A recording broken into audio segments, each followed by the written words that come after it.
Сәлем барлықтарыңызға. Бүгін сіздерге алмадан жасалынатын компоттың дайындау әдісін көрсететін боламын. Бұл алма ащы болғандықтан мен осылай жасап көрдім. Шынымен де дәмі өте керемет болып шығады. Кәдімгі натуральный соққа ұқсайды. Видеоны соңына дейін қараңыздар. Ең алдымен алмаларымызды жақсылап жуып тазалап аламыз. Содан соң осыны 4 бөлікке бөліп, осылай видеодағыдай ортасын алып тастаймыз. Дәндерін және де бұзылған жерлерін барлығын жақсылап тазалап алып тастаймыз.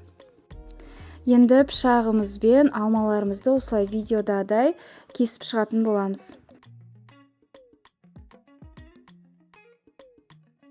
Неке барлық алмаларымызды кесіп алдық.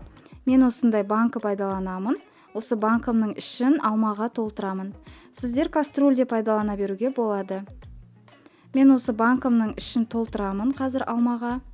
Менде бұл жерде толмағандықтан мен тағы да үстіне алма қосып салдым. Енді осының үстіне 4-5 ас қасық қант саламыз.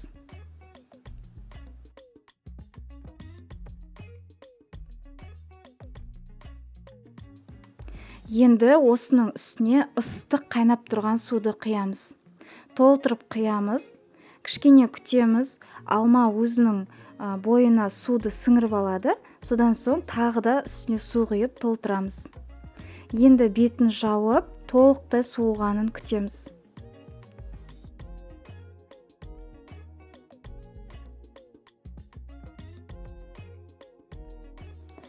Енді толықтай суығаннан кейін қапағын ашып, осындай ковшинге сүзіп соғымызды құйып аламыз.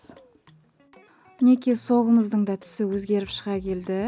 Енді осыны холодильнигімізге қойып, салқындатып ішсеңіздер, дәмі өте керемет болады.